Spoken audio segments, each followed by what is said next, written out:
Hey, welcome back to the channel. Today we're going to go over some changes that Google and Yahoo Mail are rolling out. They're taking effect here in a couple of weeks that will affect anyone that's sending out emails. I'm going to go through all of that. I'm going to go through what you need to do to set all of this stuff up because there is some changes that need to be made. Then I'm also going to cover some stuff about email security and also some best practices for using email. This video applies more towards business people, sales, marketing, those kind of people. If you're my regular kind of viewer, you're probably going to learn more about email security than you wanted to with this video. A lot of it might not apply to you. But anyway, we're going to go ahead and get started. So first thing we're going to do is just cover some of the stuff that's in these new email sending guidelines that Gmail's rolled out. Like I said, this affects Yahoo as well. Now this affects anyone that's sending to a personal Gmail account. So that's anything ending with @Gmail or @googlemail.com. And like I said, this also does affect Yahoo. They've got their own stuff. But I figure most people are using Gmail, so that's why we're going to stick with their requirements. So like I said, starting in 2 weeks, I'm going to work through all this stuff. I'm going to tell you what it is. I'm going to show you how this stuff works behind the scenes, how to set it up, all that kind of stuff. So let's go ahead and get working on that. So starting February 1st, anyone who sends email to Gmail accounts must meet these requirements.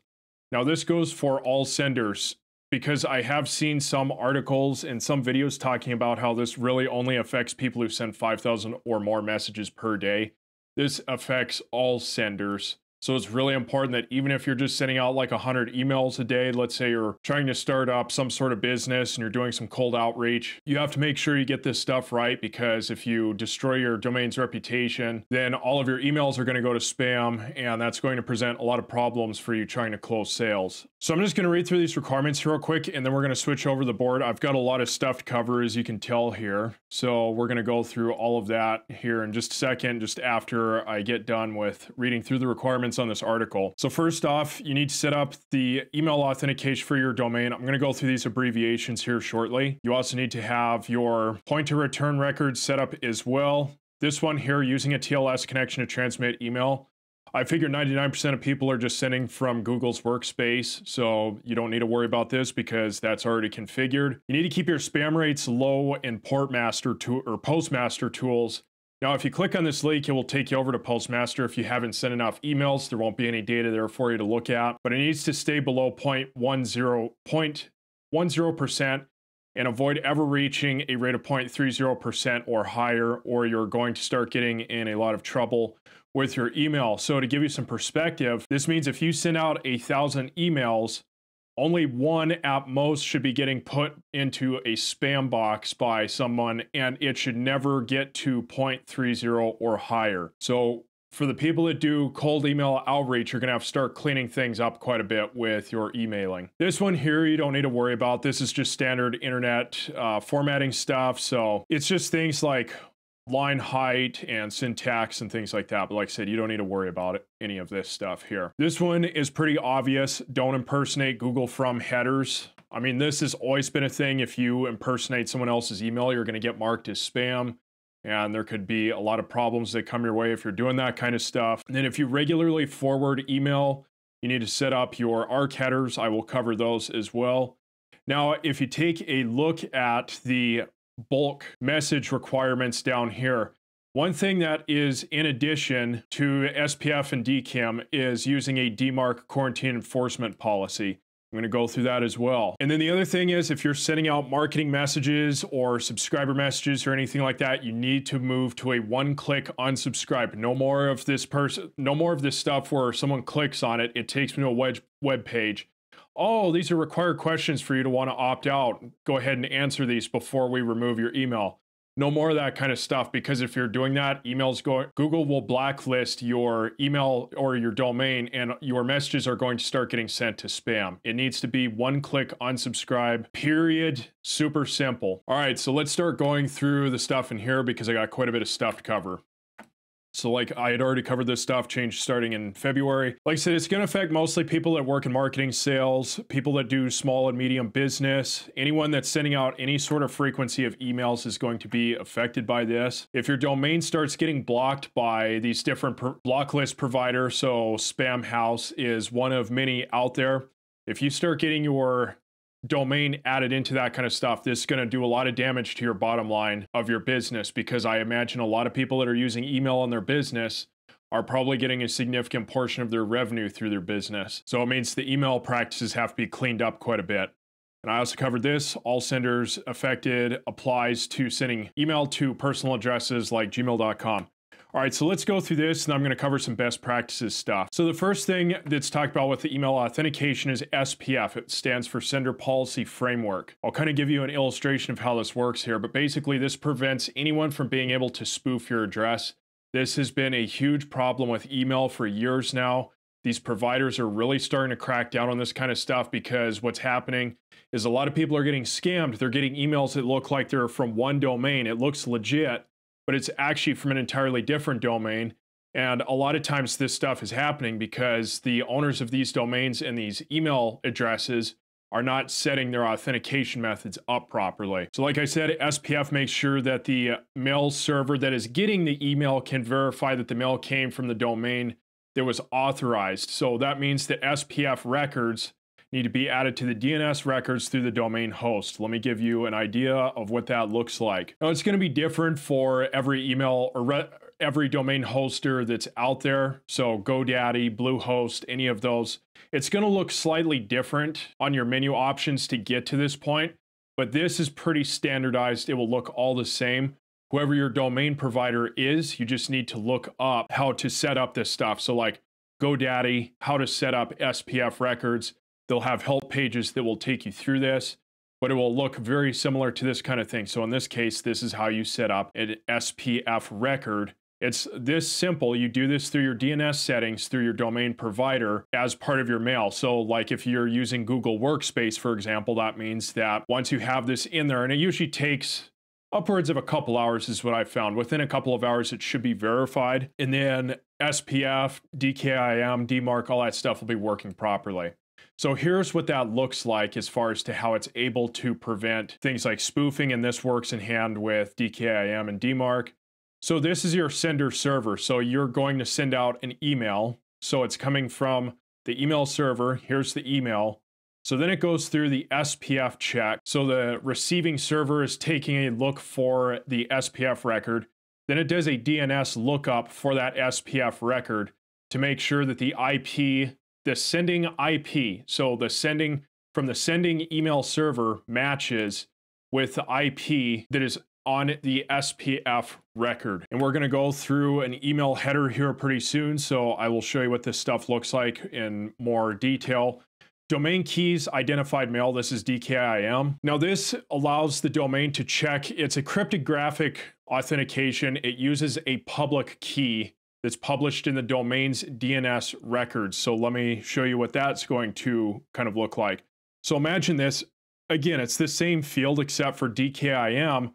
You're going to get a unique generated key that you will paste into this area here. Now what that is that's the public key that allows the receiving mail server to check that against the DKIM digital signature that is included with the email header to make sure that it is actually the person that sent the email and that it's not being spoofed. It's just an extra way of verifying that the email is coming from who it looks to actually be coming from. So it works hand in hand with SPF. You need DKIM. And I can't show you an example of a key because they're all unique. And just for security reasons, I'm not going to put mine on video for people to see. But here's how that would look. So you have your sending server. You send out an email from that server. The receiving server checks for DKIM. They do a DNS lookup for that public key to make sure that it looks good. And then if it passes, then the email is good. It goes to your inbox, provided all the other conditions are met properly. Now, DMARC is a little more complicated. Now, Google said that you should have this set up if you're doing bulk sending. I'm going to say that you should have this set up regardless because it's going to help your domain reputation and it's going to help keep your email and your domain healthy. So DMARC stands for Domain-Based Message Authentication Reporting and Conformance. This does some different stuff. I will cover that here. So how mail is handled. So basically what this is how mail is handled if it fails the DKIM or SPF checks. And it also gets feedback about emails that fail evaluation. So similar to how it works for SPF and DKIM, you're going to have a unique string in here for your domain. So one of those things is going to be your domain name. Now I have an example here for us to take a look at. Now this is a pretty long string here, but I'll go through the different stuff, customize this to your needs. Your email provider should have an example one that you can copy, or your domain provider, for you to be able to paste in emails. So I'm going to go through these different things here just so we can cover what each of these means. So first, v equals DMARC 1. This is just version. This has to be in there, but it doesn't really affect anything. This p equals reject is an important field. So what this means is this is the domain policy that is used to reject emails that are failing the DMARC check. There's a couple of different options that you can put here. You can put none, or you can put quarantine. It's important that you have this set for spoofing protection. It also helps your domain protection. This affects outgoing emails. This does not affect emails coming in. So what this means is if you let's say you go to send out an email, it fails an SPF or DKIM check. If it's set to reject, that means that it will just reject that message from even being able to send. Like I said, you can also use none, or you can use quarantine. Like I said, reject is kind of like best practice, but feel free to use whatever one that you want to use. Now you have a couple of different emails here. So you have RUA and RUF, and then you have and then the email that you put here, which will be your own email. This is used for reports. Now, the RUA is for aggregate reports. The RUF is for forensic reports. So let's say you go to send out like 100 emails per day. What you're going to get, you'll notice when you set DMARC up on your domain, is you will get daily emails. So let's say you send out 100 emails and you have this set. It's going to send you one email that will say, okay, now an aggregate report is just something that's high level. So if you send out 100 emails, but 5 fail to make it to someone's inbox for whatever reason, it will just say, okay, you sent out 100 emails, 5 of them failed to arrive to the inbox. But it's just a high level overview. RUF, if you set this up here, this will send you forensic reports. Now this gets really detailed as to what exactly went wrong with each of those emails. And so what I recommend is that every now and then, like if let's say you have a day where you're sending out 100 cold emails to someone, 5 of them fail to make it to the inbox, you should probably be taking a look at your forensic report and seeing what specifically went wrong. Is it something on your end? Is it something wrong on theirs? Did you not clean your email list properly? Whatever the case. Now the percent equals 100. This is just the percentage of emails that are filtered by the DMARC policy. I recommend you keep it at 100% just for best practices. Now, these next 2 fields here are pretty important. You have ADKIM equals R and ASPF equals R. So this is your SPF and your DKIM. R stands for relaxed, S stands for strict. It's preferential to just keep these the same. So whatever, if you have R on DKIM, then you should have that on SPF, or you could set it to strict for both. Whatever you want to do, it's up to you. If you want to set it to relaxed or strict, I will cover what that means. Relaxed on this policy, if you set relaxed on these policies, what that means is that it's going to check. So in this case, like let's take SPF, for example. It will check the SPF record, and it will also check the header record. So if it's saying that in the header that it's coming from domain.com, and then in the SPF, it's saying that it's coming from sub.domain.com. So this is a subdomain. So anything here you can add in, and then you have your regular domain.com. If you don't have a subdomain set up, you don't really need to worry about this. Now, if let's say, so in the case of SPF or DKIM, if it's showing that it was sent from sub.domain.com, it would be okay to send. It will make it to the inbox because relaxed is allowing it. It's saying, okay, well, it's coming from the main domain. Subdomain is showing us, it's showing a subdomain that's something different, but we're going to allow it. Strict will not allow this. So let me show you what that looks like on an email header. We're actually just going to cover a couple other things on email headers here real quick. If you've never seen one, they look very similar to this right here. There's quite a bit of stuff in here.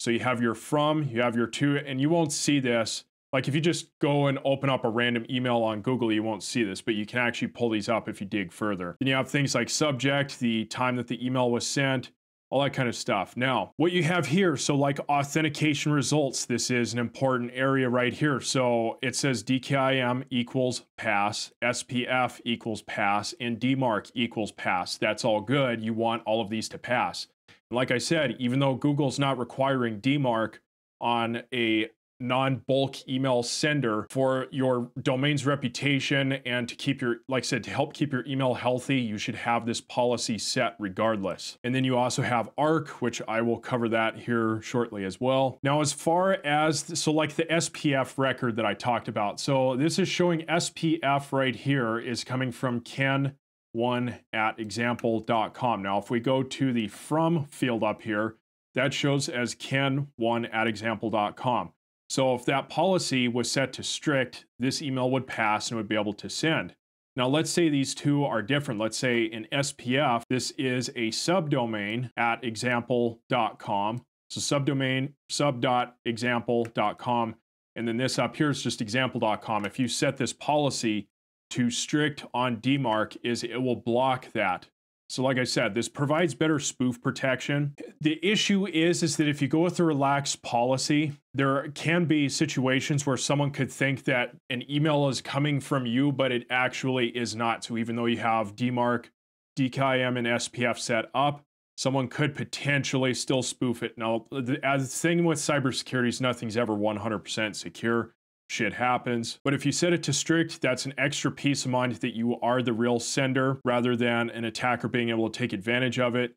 Where you can run into complications with this is if you are using subdomains or some other sort of service like a mailing list kind of thing to send out emails. If you're using that, you may run into issues with this and you may have to set it to relaxed. It's just situationally dependent. Now, next thing is pointer records. These are important to set up. Typically, when you set up your domain and your email provider, they're going to make you set this stuff up regardless to have it work properly. But this is one of the things that Google's requiring. So if it's for some reason it's not done, it needs to be done. This is an absolute must. If you're just hosting a website with a domain, you don't really need to worry about pointer records, but it's absolute, and a lot of email is now requiring pointer records anyway. Now what this does is it just allows the IP address to get added into the DNS records from the domain host. So I'll show you what that looks like here. So similar to, you're gonna just have to put in a bunch of these. So you'll have stuff like this for DKIM, SPF, DMARC. You'll use one for these pointer records, which will have like an IP address. So you set that up. Now, what that does is it helps the sending or the receiving email server check that IP address and make sure that it is actually supposed to be coming from the domain. So Google will give you like a IP address for your email, and then you use that to send stuff out. So that's why you need to have these pointer records set up. Because a lot of times if it doesn't match, it will most likely go to spam, which is good because it helps prevent spoofing. If the record isn't set up, if you haven't set these up for some reason, big chance that your message is just going to go to spam because it looks suspicious, like people should have this stuff set up. Now, the last thing is authenticated receiving chain, or ARC. This is used for emails that get forwarded or sent through something like a mailing list. Now, the thing is so like when you're forwarding emails on, is it can break DKIM and SPF, and then subsequently is it will fail the DMARC check, which means it will hurt your reputation. It makes it look like there is a problem with the email. If you set up ARC, ARC keeps records of the authentication as it passes through each mailing server.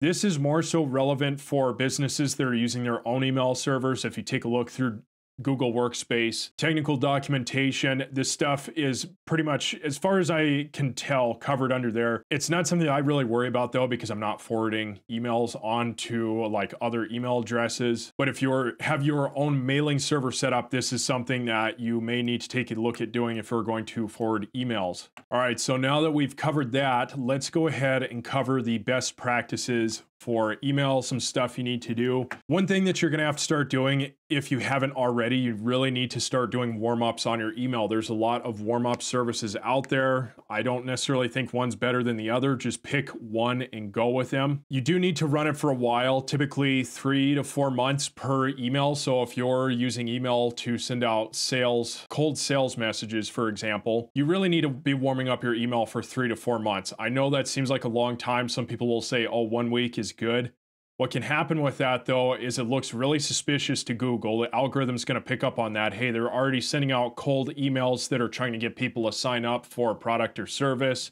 They've only been sending emails for like a week of like these other, what look like legit emails, like a warm-up. If you don't know what a warm-up email service is, it just sends email back and forth to other people who are using that service to make it look like they're natural emails. There's replies, all that stuff. It's all automated. But people that do this for like a couple of weeks end up getting their emails and their domains blocked. And like I said, if you get your domain blocked and you're relying on that as a source of revenue, that can really hurt your bottom line.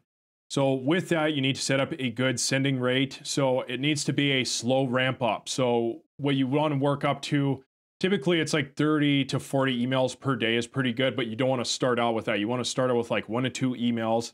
The email sending provider, the warm-up provider, will have recommendations. You can just go with their default recommendations and just use those. And like I said, if you want a healthy email, a healthy domain, you really need to do this for a few months. And for the people that are wondering why is this even done, my guess is that, and this probably at least partly factored into it, I think Google does this to some extent as a litmus test. Like, okay, are these people just going to send out a bunch of spam and garbage, or are they committed to paying for a service to send out emails to warm things up, use it legitimately? Because the people that are just going to rush out, buy a domain, and then start sending out sales emails, a lot of times that stuff is related to scams, and Google knows this kind of stuff. They're like, we're tired of people making our service look bad because they're sending out a bunch of garbage. Next thing, whatever internal email that you get, do not put it in the spam folder.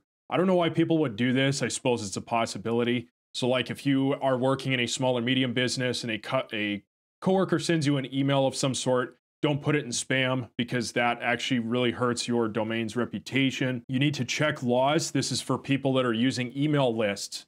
Do not do auto opt-in. You need to follow. So there's some best practices to this. And in some laws, like if you're in the European Union, you need to be really careful with this stuff, because auto opting people in can get you in a lot of trouble. US, unfortunately, things are a lot different. A lot of these businesses are selling emails. They're putting people on email lists without their permission.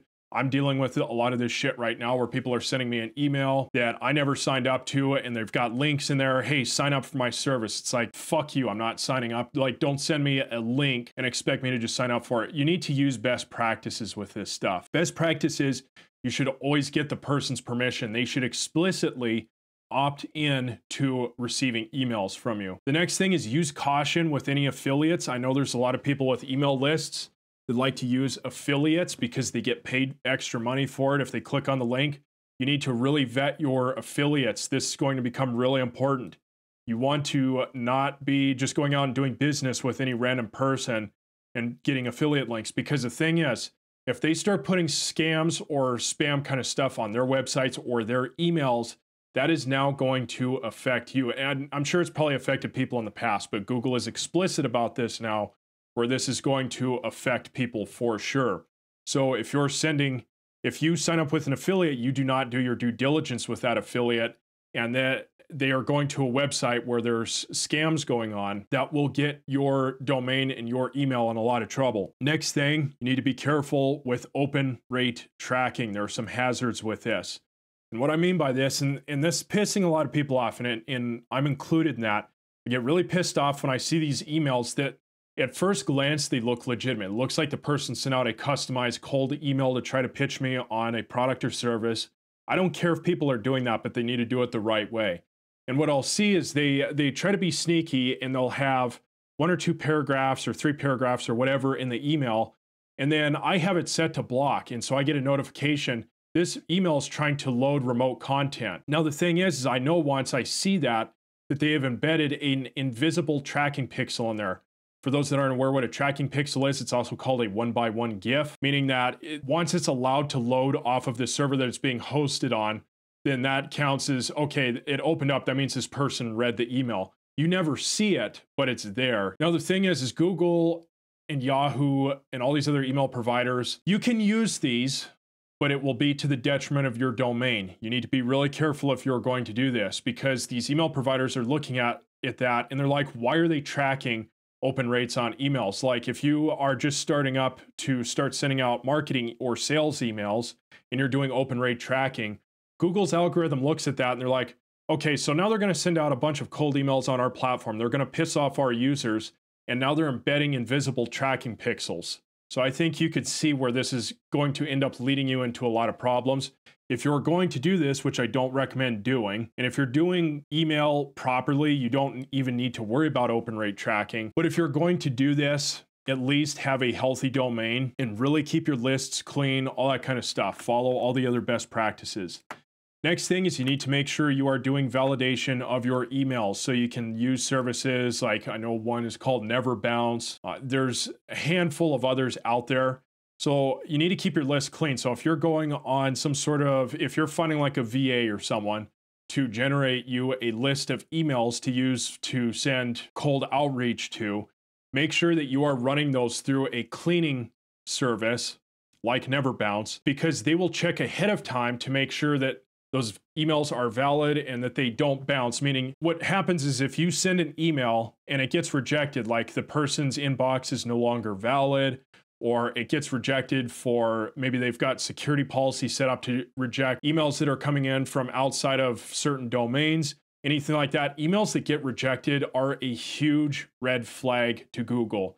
If they see that kind of stuff, it will end up getting your account or your domain blocklisted a lot faster. Now, if you are using open rate tracking, make sure that after a certain amount of time that you're removing people that aren't reading your email. So let's say you send out a once a week sales or marketing email and it's been, some people will say like 6 months, some people will say like 3 months. I would say no more than 3 months. If someone hasn't read your email, and if you're sending it weekly, that's 12 emails. If they haven't read after 3 months one of your emails, I would say take them off of your list. That's important to keep your list healthy. You do want people to make sure that they're opening up your emails, because if it's hitting their inbox and they're hitting delete right away, again, it hurts the reputation of your domain. And like I had already mentioned here, just be careful of how you're using email lists. So make sure you're cleaning them. When you're sending out cold email, if you have good domain reputation, you can send out email. Like, you can do it. It could get you in a lot of trouble. Typically what will happen is you'll get your domain put on block lists if you do this. Because if you take let's say you get like 500 people on an email list, you add them to something like MailChimp to send out marketing emails. If you haven't got their permission, you're for sure going to get your domain blocklisted. And it's like your domain's cooked. Then you have to open up a new domain. You have to go through the warm-up process, all that kind of stuff. If you're going to use these email lists, you should be sending legit emails. That brings me to my next point. When you are writing emails, act like you are a human writing to another human. The issue with the internet these days is people have gotten too damn comfortable with talking in a way where they just get really out of line sometimes. Or they act like the person on the other end of the email really isn't a person. They just look at them as they're like a number or a dollar sign or something like that. Anyone that you're sending an email to, they're a person. They are aware of all these email tricks and tactics and all that kind of garbage. And this comes down to stop trying to take the easy way out. Do things properly. If you're going to be sending emails, it's going to become a requirement soon, because when you can only afford one email per 1,000 being put in someone's spam box, if you're sending out 1,000 generic emails, very blatant sales emails, you're going to get way more than 0.1% of emails being sent to spam. So people might want some context as to what some things maybe not to do, and I will make a separate video at some point going over messaging on emails more closely or in more detail. But here's an example. So I've been getting these emails, and ever since they sent the first email, it has gone to spam every single time. And I've had a few people from within this company try to send me emails. They have all been blocked, and they are all doing a lot of damage to their reputation. Like, it doesn't look good when the emails that you're sending out are going straight to spam. So it says, "Hi, Ken." I'm not going to give away the name of the domain. I don't want people to go and harass these people or anything like that. They say, to sum up the email, they're saying, "Oh, do you want to stop wasting time on the stuff that is slowing you down?" Then they have a link saying, "Here, go schedule some time on my calendar, and I'll show you how this stuff can save you time for a fraction of the cost. Our company has some of the newest and best stuff that's available on the market. And then down near the bottom, they have things like unsubscribe from this list. So they put me into something like MailChimp, and they're sending out mass emails to me. They never got my permission to do this. And then the email itself, like I said, act like you're a human writing to another human. Don't be ridiculous with this stuff, like saying, oh, schedule some time on my calendar. And it's like, okay, well, you haven't told me anything that's like how to help me. You're expecting me to waste my time to click on your fucking link to go schedule a call with you so we can talk about doing business, where you're almost certainly going to try to close a deal with me on that very first call. Like, fuck off with that. I'm not gonna do that. And the thing is a lot of people are really sick and fucking tired of these emails. So if you're going to send these emails out, like I said, you really need to clamp down on this kind of stuff. And the next thing I'm gonna mention is stop trying to use black hat methods. You're trying to go up against a multi-billion-dollar algorithm. Google has one of the best algorithms on the market. Facebook probably has the best. I'd say Google is like a very close second for the algorithms that they've developed. They can detect all sorts of stuff. You're not going to be able to outsmart the algorithm. Stop trying to come up with these weird ass little ways to try and work around things. Like some of the things that I've seen on some YouTube videos get recommended is, oh, we'll go and register 10 different domains, warm up all these domains, and then log on to one, send out a bunch of emails, and then connect to a VPN, and then log on to your second domain and send all these emails. Google knows exactly what it is that you're doing. They might just choose to not do anything about it. They might not block you, at least for a while. But that's the reason that they're going and putting these policies in place, is they are now going to severely crack down on that stuff because it's making their service look bad by people doing this. And people are doing like this new thing that I'm seeing is called an SEO heist. I'll make a video on this, but for people that don't know it, it's where people go and look at a website that's getting a lot of traffic. Then they go and they generate a bunch of ChatGPT articles to mimic that site to pull traffic over to their website. It's, like I said, it's trying to cheat to get your way to success, and it never works. Like the people, you might see some short-term success. All it does is make you look bad when you're going and trying to do this dumbass shit. And by the way, I'm not saying that anyone watching this video would do that, but there are people out there that actually try this stuff, like SEO Heist. I'm seeing a whole bunch of videos come up on YouTube of people trying to do that. It's one of the most ridiculous things ever. Now, if you're going to be sending out emails to people, what I recommend is that you check these ahead of time to make sure that things look good. So for example, MailMeteor is one of the tools that you can use. So what you do is you write out whatever cold email that it is that you want to send, paste it in here and see if things look good. So for example, one of the things is, there's going to be a lot of words that are going to end up getting your email sent to spam if they have them. So like one of the things that's pretty popular is book a call. Now, if you're sending out a legit cold email, if you took the time to write out a personalized email to someone and you come in here and you're checking this, then you just have to be creative with how you're wording it. So you might do something like book a Zoom meeting instead, but you want to clean all of this stuff up. And there, to an extent, you can have some of this. You should get rid of any of these urgency words. You might be able to get away with having a few of the shady words, but like I said, just work on your emails so that you're cleaning things up a lot. This is especially important if you are new to sending out emails. You need to make sure that things look really good, because Google is going to really have a close eye on you to make sure that you are doing things properly. And then the other thing that you can do is use mail-tester.com. So what you can do is you can send, so whatever email it is that you want to send out to someone, you can send it here first and then check and make sure everything looks good, and it will tell you, okay, SPF, DKIM, your emails are not looking spammy, any kind of thing like that, to make sure that the email is good and that it's going out. Because if it's saying that your emails sent out went to spam, that's a problem that you need to fix something with your email. Maybe you need to work on your wording. Maybe you haven't warmed up your domain enough, something like that. There's just a lot of little details that need to go into this kind of stuff. So anyway, that's pretty much going to wrap everything up. Like I said, just use best practices, follow this stuff here. Make sure you have all of this stuff ready to go in a couple weeks. You only have 2 weeks left to go to get this stuff set up. And you just need to make sure you've got these 3 things set up here. And then you need to make sure that you also have your pointer record set up, which they already should be, but if they're not, just get that done as well.